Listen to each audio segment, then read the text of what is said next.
Oo.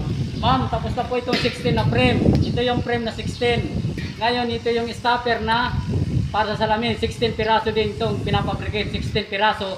16 piraso. Ito frame. Ito yung stopper para sa salamin. Ito yung ginagawa ko ngayon, stopper para sa salamin. 16 pieces din ito. Ito yung frame, pag naglalagyan ng salamin, 16 pieces din. Tapos na ito. Ito na lang po yung ginagawa ko, stopper. 16 pieces din. Pinig mo. Oo. Yun lang po. Ang nagawa ko na nito, 7. Itong stopper.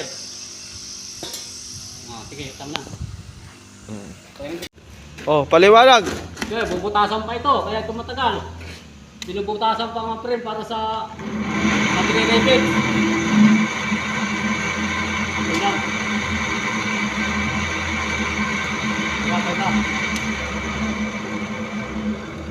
Sige, ikon. Bito mo lang. Kita. Huwag mo patayin. Nasaan yung mag-rebit?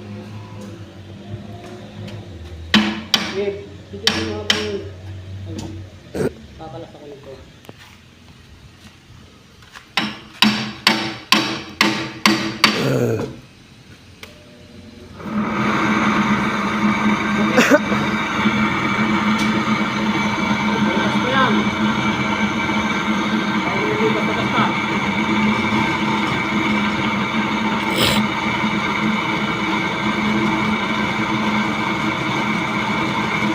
May bukas pa, daming bukas ito.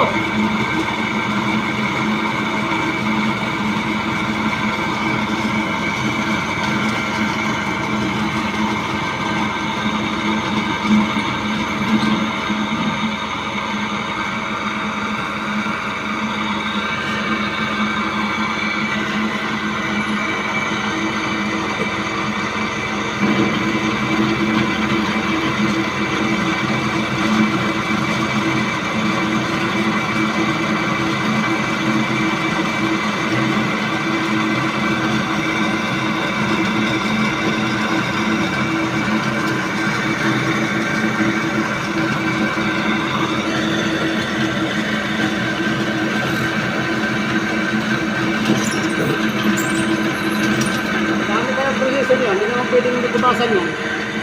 I-rebit yan.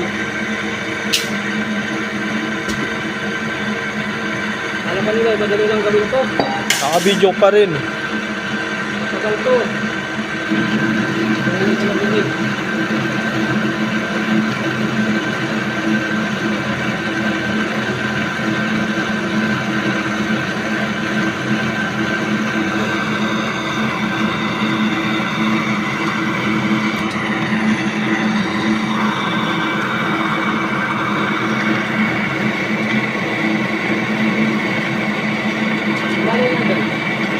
Ha? Kailangan hawakan nila.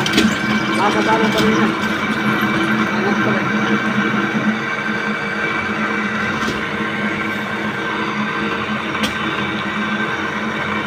Oh, mainit putang ina.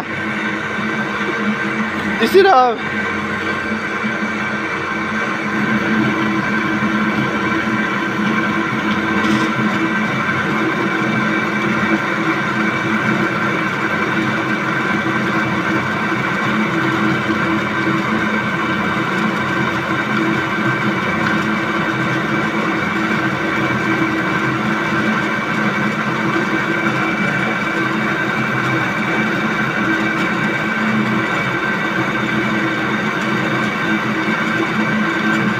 Okay na. Ayan, ulit ako.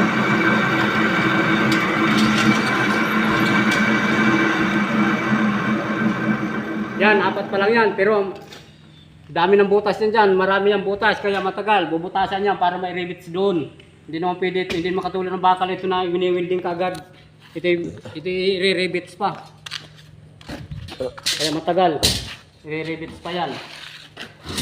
Hindi naman ito katulad sa bakal. Pagkakuan ito pwede mo na ito kagad. Pag sa bakal, pwede mo na ito i-welding. Ganyan mo na, i-welding mo na yan dyan. Ay fiber yan eh. Lalagyan ng stopper yan, bubutasan, tapos i-rivets. Oh, ay kung mahulog sa dagat, daddy, sayang ng materyales, ay mahal na mahal. Oh, sige. Yun lang. Oo.